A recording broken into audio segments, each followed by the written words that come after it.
If you wanted to design the perfect business, you'd make it cheap to produce, easy to ship, wildly addictive, and impossible to regulate. Congratulations, you've just described fentanyl. It's the ultimate multinational. China handles R&D and raw materials, Mexico does manufacturing and logistics, and the United States provides the customers and the banks. And despite what some headlines might suggest, Venezuela barely registers in that equation. The system doesn't need jungles or rogue states. It runs on something far more reliable. Fentanyl moves through ordinary warehouses, over perfectly legal trade routes, and across balance sheets so clean you could eat off them. One truckload could supply the entire country for a year. The numbers make Apple look quaint. In 2024, US authorities seized 10 tons of the drug, enough to kill every American several times over. And still, the Financial Crimes Enforcement Network tracked $1.4 billion in fentanyl-linked financial flows. That's not street crime, that's revenue. Fentanyl has become the most efficient business model in modern history. No board meetings, no taxes, no workers' rights, just endless demand and zero accountability. Because this isn't really a drug story, it's a money story. One built on global trade, broken regulation, and human pain. And to understand how it works, you have to follow it like an accountant, not a cop. Approximately 198 kilograms, or an estimated 1.7 million counterfeit fentanyl pills.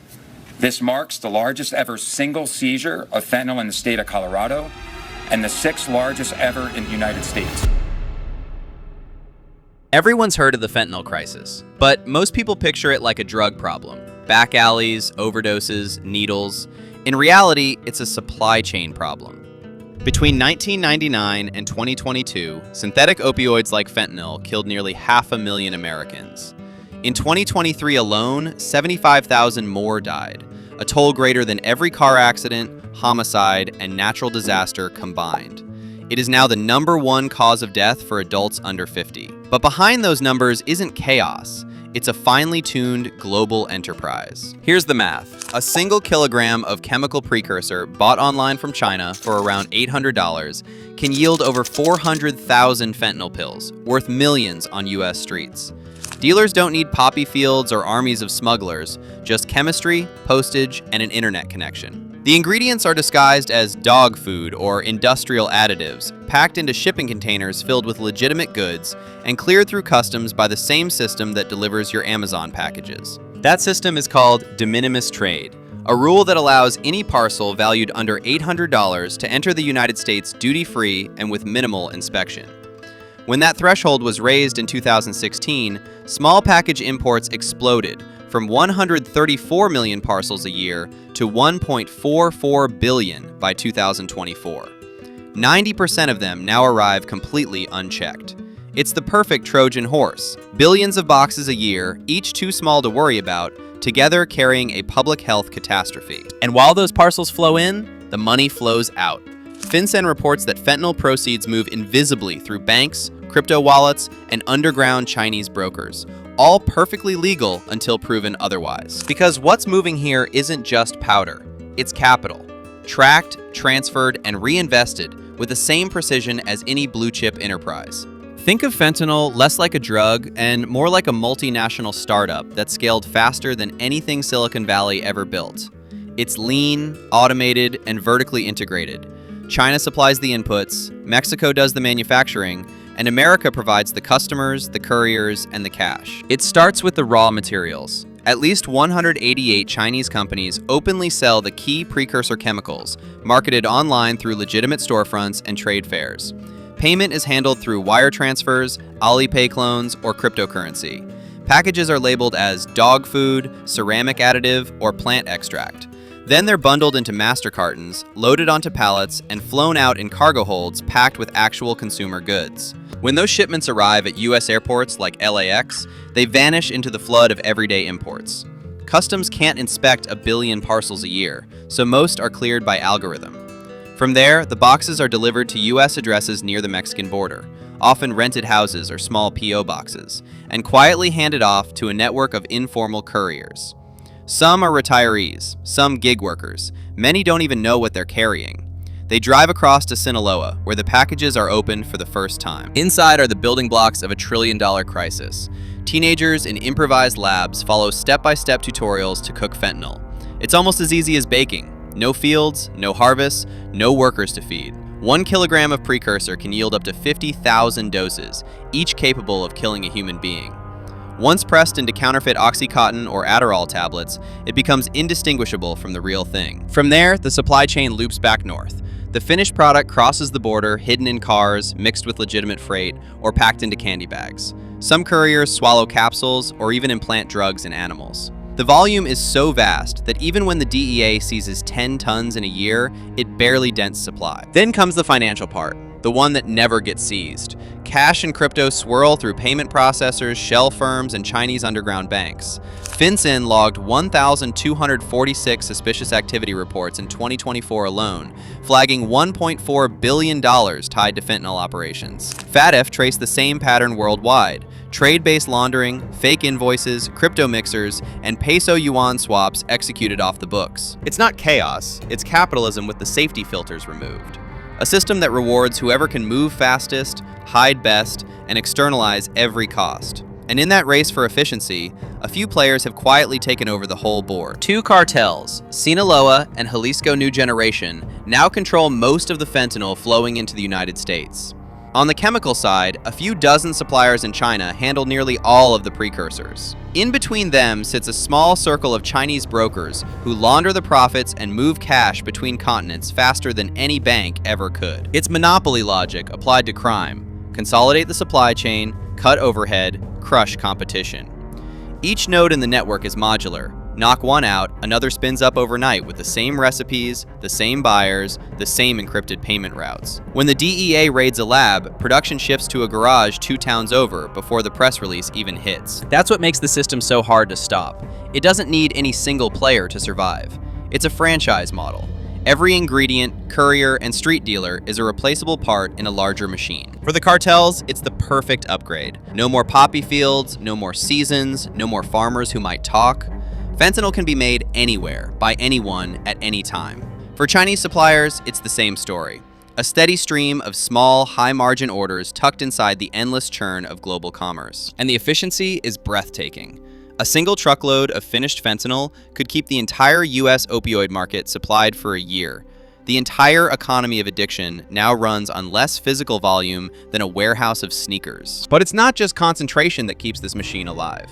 It's timing. Enforcement moves at the speed of paperwork. Money moves at the speed of Wi-Fi. Every part of the fentanyl economy runs on lag. Governments move in months. Traffickers move in minutes. In 2024, border agents seized 10 tons of fentanyl and intercepted 115 million counterfeit pills. Yet overdose deaths still climbed. Because seizures don't stop a market, they tighten it. Every raid, every bust, every press conference just drives prices higher for what slips through. In normal economics, that's called a supply shock. In this one, it's a payday. Law enforcement measures success in grams confiscated. The system measures it in dollars moved. And by that metric, it's thriving. The drugs that don't make it through still serve a purpose. They legitimize the cat and mouse game that keeps budgets flowing on both sides. Timing is everything. The DEA might take a week to trace a shipment from China to Mexico, but the money that pays for it can cross 3 borders and vanish into shell accounts before the agents finish their morning coffee. The bureaucratic delay is built into the business model, a kind of institutional arbitrage. Even policy reform lags behind chemistry. The US cracked down on plant-based opioids just as labs learned to synthesize stronger ones from legal precursors. The analogs change faster than legislation can name them. What's illegal this quarter gets replaced by a molecule the law hasn't met yet. Every new restriction just becomes a business opportunity, a push toward a more compact, more profitable version of the same addiction. And every minute the rules catch up, the market has already moved on. Half of fentanyl overdoses now come from stimulants, people who never intended to take an opioid at all. In 2022, counterfeit pills containing fentanyl accounted for about 20% of opioid deaths. By 2023, authorities had seized 115 million fentanyl-laced pills, and tests showed 70% contained a lethal dose. Dealers aren't cutting drugs to kill customers, they're cutting costs, and the margin for error is microscopic. Every overdose is an accounting mistake.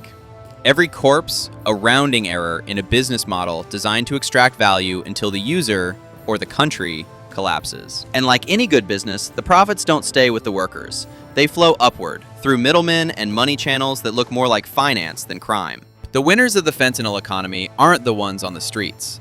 They're the ones upstream, collecting rent on the flow. In China, chemical suppliers profit from a loophole in global trade. They sell legal research compounds with no liability for what happens after shipping. Many of these firms are registered businesses with export licenses and storefront websites. Their clients? Middlemen in Mexico who have replaced farmers with lab techs. For the cartels, fentanyl is a dream product. Compact, stable, and easy to scale. No more poppy harvests or bribed police convoys. A backyard lab can replace an entire plantation. Then there are the financial middlemen. Underground Chinese bankers specialize in laundering fentanyl proceeds by swapping dollars and pesos for yuan. No trace, no paperwork. A dollar earned from a US overdose might buy a Shenzhen apartment or fund a cryptocurrency wallet within hours. FATF calls it trade-based laundering. Fake invoices, false customs labels, and mirror transactions that move billions disguised as normal trade. Even the tech infrastructure that underpins modern life helps out. E-commerce sites and global couriers make it effortless to hide narcotics among legitimate shipments. Payment apps and crypto exchanges provide a parallel banking system where enforcement can't reach. None of these companies are evil. They're just optimized for throughput, and fentanyl thrives on throughput. The losers are everyone else. Addicts who never meant to take opioids. Families torn apart by accidental deaths, public systems drained by endless cycles of emergency care and incarceration. By 2023, the death toll topped 400,000 in a single decade, and it's still climbing. But calling it a tragedy misses the point. The system isn't failing, it's functioning exactly as designed. Extract profit, export risk, and externalize the cost of death. And as every country looks for someone else to blame, that design only gets stronger. Every nation in the chain insists it's someone else's fault. The United States accuses China of flooding the world with poison. China points back, saying America's insatiable appetite for painkillers created the demand. Mexico shrugs in the middle, caught between cartel economics and US political pressure. Each side is technically right, and completely missing the point. Interestingly, despite the recent claims of our beloved former president, Venezuela isn't actually a major player in the fentanyl supply chain. There's no serious evidence that Venezuelan labs, logistics, or exports are meaningfully driving the synthetic opioid crisis in the United States. That's not to say Venezuela is irrelevant to US strategy altogether. Some analysts see the Trump administration's posture in the region less as a fentanyl intervention and more as a move in a larger contest with China. Beijing has spent years expanding its economic footprint across South America, investing in ports, energy, and infrastructure. And Washington has made it clear it doesn't want the Western Hemisphere turning into another arena of Chinese influence. In that context, Venezuela becomes less a fentanyl hub and more a geopolitical pressure point. The drug crisis offers a convenient moral justification for actions that are really about leverage, signaling, and who gets to set the rules in the region. Fentanyl didn't create that rivalry. It just gave it a headline. In April 2025, Washington finally tried to hit the system where it hurts: trade. A new executive order ended de minimis imports from China and Hong Kong, citing the fentanyl crisis as justification. Beijing called it economic warfare, claiming it had banned fentanyl years earlier. The truth is simpler. The precursors have outpaced policy. They've become too easy to synthesize, too profitable to monitor, and too global to stop. What fentanyl really exposes isn't foreign hostility. It's global alignment. Three economies, each pursuing their own incentives, end up cooperating to mass-produce despair. China earns export revenue. Mexico sustains its most powerful industries. America, addicted to convenience and chemical relief, provides both the market and the money laundering infrastructure. It's a mirror of everything else about late capitalism. Frictionless, digitized, and self-devouring. People talk about the war on drugs, but this isn't a war, it's a business partnership. And while the headlines argue about supply and blame, the demand side keeps humming underneath. Millions of Americans quietly trying to dull the anxiety, isolation, and exhaustion of an economy that rewards pain tolerance. The opioid crisis isn't separate from that. It's the chemical expression of it. In a world where comfort is monetized and attention is currency, fentanyl is just the most direct route to profit. The politics are theater, the market is the machine, and the metrics we use to judge it make sure it stays that way. Every crisis has its scoreboard, and for fentanyl, we've picked the wrong one. The DEA tallies seizures, grams confiscated, pills destroyed, labs shut down, as if the problem were physical. Public health agencies count overdoses and deaths, but neither metric measures the thing that actually drives the trade: the money. By the government's own numbers, roughly $1.4 billion in fentanyl-linked transactions move through U.S. banks in a single year. Compare that to the estimated street value of drugs seized, and you get an uncomfortable ratio. Almost every dollar still circulates. It's like measuring climate change by the number of hurricanes instead of the temperature. Because every gram seized has already been paid for. The profits are booked, wired, and laundered long before the bust photos hit the news. That's why enforcement feels endless. We're chasing residue, not revenue. If the metric were dollars laundered per gram seized, the crisis would look less like a public health emergency and more like a financial one. And we'd have to admit that the fentanyl boom isn't an aberration. It's an outcome of the global banking and trade systems we built. It's the same story that played out during Prohibition, during the cocaine wars, during the subprime crash. Moral panic up front, capital consolidation behind. Regulation fights chemistry, while money keeps finding the next loophole. And that's the part of the story that doesn't make it into press briefings or political debates. Because the real addict here isn't the user, it's the economy itself. If fentanyl were a company, its motto would be simple. Maximize yield, externalize death. It produces in minutes what older drug empires needed months to grow. It runs on automation, e-commerce, and despair. Its margins beat every Fortune 500 benchmark, and its supply chain never sleeps.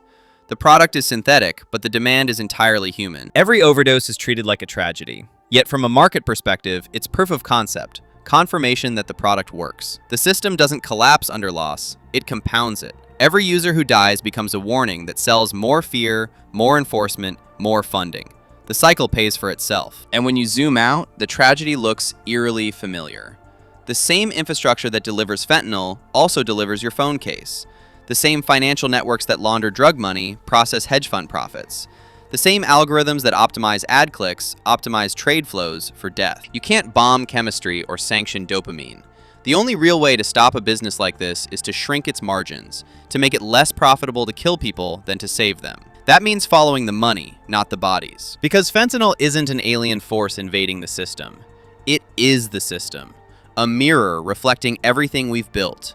Efficiency without morality, profit without limit, and demand without end. That mirror is hard to look into. It shows how a drug we treat as an invasion is actually a reflection of our trade policy, our financial plumbing, our hunger for shortcuts. Fentanyl isn't some dark miracle of chemistry. It's what happens when globalization learns to make pain scalable. We built a world where everything moves faster than accountability, where comfort is a product and numbness is marketable. Fentanyl just followed the incentives. It's the logical endpoint of an economy that rewards speed, growth, and optimization, even when the output is death. The fight against it won't be won with arrests or walls. It will take dismantling the quiet machinery that makes it profitable. The loopholes in trade law, the blind spots in finance, the addiction to efficiency that runs deeper than any chemical high. Because this isn't a moral collapse, it's an economic one. A perfectly functioning market with an inhuman bottom line. And that's the final twist. Fentanyl isn't a failure of capitalism. It's capitalism perfected. The first line called fentanyl a company. By the end, it's clear that company already exists. We just call it the global economy. The supply chain is running, the revenue is booked, and the losses are human. We can't regulate that with a border or a ban. We can only decide what kind of business we're willing to be in. Because somewhere, a box labeled dog food just cleared customs. And the most profitable enterprise in America just made another delivery. If you found this breakdown useful, do the least efficient thing you can today. Hit like, leave a comment, or share it with someone who still thinks this is just a drug problem. It helps more than you'd think, and it costs a lot less than pretending not to notice.